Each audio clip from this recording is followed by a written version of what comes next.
Madam Chairperson, my delegation looks forward to participating in constructive deliberations under your able leadership on this important subject. Aging population has become a global phenomenon. It is one of the most significant demographic trends of the 21st century. Today, 1 in 8 persons globally is above 60 years of age, and by 2050, that number of older persons is expected to rise to almost 1 in 4 persons. Increasing life expectancy coupled with declining fertility rates is persistently increasing the population of older persons in total population. Longer lifespans are the result of scientific and socio-economic development, especially in areas of modern medicines, healthcare, sanitation, and nutrition. While an aging world poses a set of social and economic challenges, appropriate policies and actions can help individuals, families, and societies to address these challenges and to harness the benefit of enrichment that older persons bestow to the society at large. The national policy on senior citizens reckons that by 2050, there will be over 300 million persons in India above the age of 60 years, accounting for almost 20% of the population.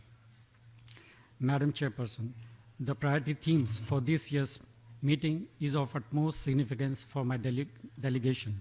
Respect for and promotion of older persons' rights to exercise autonomy and enjoy independence in the conduct of their life is fundamental to ensuring their effective participation in the society as valued members. We believe that based on this common understanding of the principle of autonomy and independence, formulating nuanced policies based on cultural contexts and national realities would be necessary for fruitful endeavors. In most countries, traditionally, there has been expectation as well as practice that families provide long-term care for older family persons. While this is still the reality in many societies, economic migration and urbanization leading to progressive shift towards nuclear family structure compels us to explore viable alternatives to this non-formal social security arrangement. We look forward to fruitful deliberations and exchange of best practices in these two focus areas. Madam Chairperson, the well-being of senior citizens is mandated in the Constitution of India under Article 41, which enjoins the state to make effective provision for securing the right to public assistance in cases of old age. The right to equality is guaranteed by the Constitution as a fundamental right.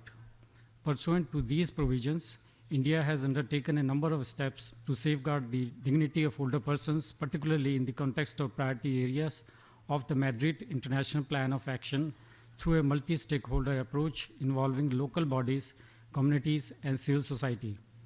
The national policy on older persons mandates state support for older persons in areas of financial security, healthcare, shelter, protection against abuse and exploitation. The endeavor is to strengthen integration between generations and development of a formal and informal social support system so that the capacity of the family to take care of older persons is strengthened and they continue to live in the family.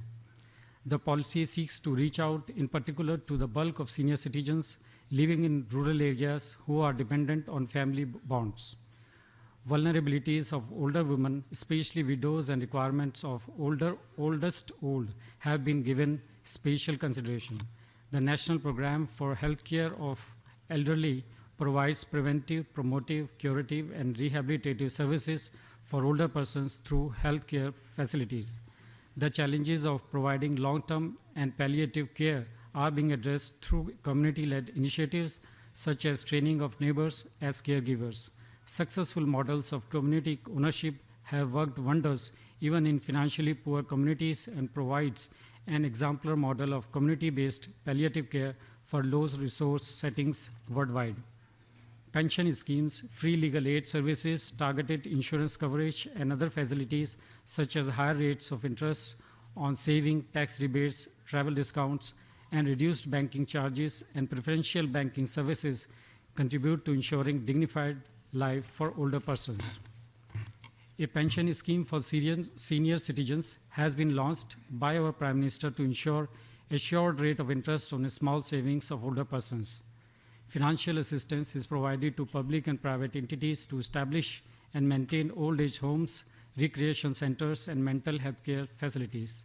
The Maintenance and Welfare of Parents and Senior Citizens Act of 2007 provides the necessary legal framework for maintenance of older persons by their children, protection of property, as well as medical facilities and setting up of old age homes.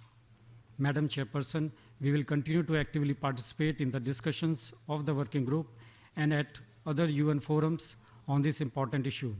There is need for greater exchange of views, sharing of experience and good practices to enhance our collective understanding to ensure life of dignity and independence of older persons. I thank you, Madam Chairperson.